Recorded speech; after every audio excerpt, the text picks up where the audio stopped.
Hello friends, আজকে আমি বানাবো মিষ্টি আলুর হালুয়া, যেটা আমি সুইট পটেটো বলে। তো এটার জন্য লাগবে আমাদের গ্রেটেড সুইট পটেটো, কিছু বাদাম, এলাচ, তেজপাতা এন্ড দুধ। তো আমি এখানে কড়াইতে একটু ঘি নিয়ে নিলাম। ঘির মধ্যে একটু আমি গ্রেটেড আলু নিয়ে নেব। এটাকে ভালো করে নাড়াচাড়া করব, ভালো করে ভেজে নেব।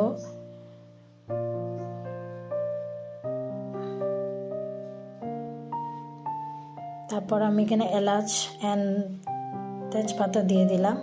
এটা অ্যাকচুয়ালি ঘির পরে দিতে হয়, আমি ভুলে গেছিলাম তাই এখন দিলাম। আপনারা সবাই ঘির পরে দিয়ে দিও। তারপর এখানে আমি 2 চামচের মতন দুধ ইউজ করছি, দুধ পাউডার। এখানে আমি এভরিডে দুধ ইউজ করছি, তোমরা চাইলে অন্য কিছু ইউজ করতে পারো। আমি এখানে 2 চামচ ইউজ করছি, তোমরা চাইলে আরও 1 চামচের মতন ইউজ করতে পারো, 3 চামচের মতন ইউজ করতে পারো। তারপর এটাকে ভালো করে নেড়ে চেড়ে তারপর ঢাকনা দিয়ে দিলাম কিছুক্ষণের জন্য, যাতে এটা ভালো করে সেদ্ধ হয়ে যায়।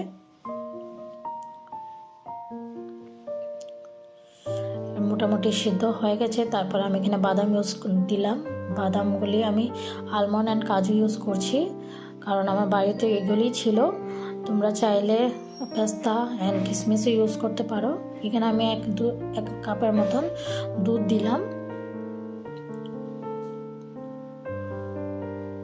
তারপর এটাকে ভালো করে নেড়ে চেড়ে এটাকে ভালো করে সেদ্ধ করব 10 থেকে 15 মিনিট অবধি, যাতে ভালো করে সেদ্ধ হয়ে যায়।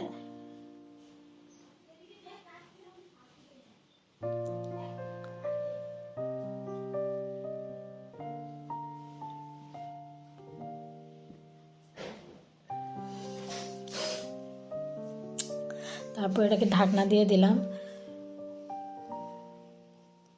এখন দেখছি এটা মোটামুটি হয়ে গেছে আমার। তারপর এখানে আমি পরিমাণ মতন চিনি ইউজ করব। এখানে আমি 2 থেকে 3 চামচ চিনি ইউজ করেছি। তোমরা চাইলে আরও একটু ইউজ করতে পারো, যে যেমন মিষ্টি খায়। তারপর এটাকে আমি আবার ভালো করে ঢাকনা দিয়ে দেবো, যাতে চিনিগুলিও ভালো করে মিশে যায় হালুয়ার সাথে। তারপর এটা মোটামুটি পুরো ভালো হয়ে গেছে। আমি এটা শুকনো শুকনো করছি, তোমরা চাইলে একটু ভেজা ভেজা রাখতে পারো, একটু দুধ রাখতে পারো।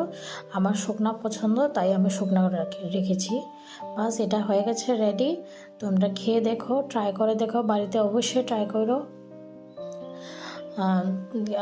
এটাকে খেয়ে দেখো অ্যান্ড কমেন্টে জানিও কেমন হয়েছে। লাইক করো, শেয়ার করো, সাবস্ক্রাইব করো আমার চ্যানেলকে।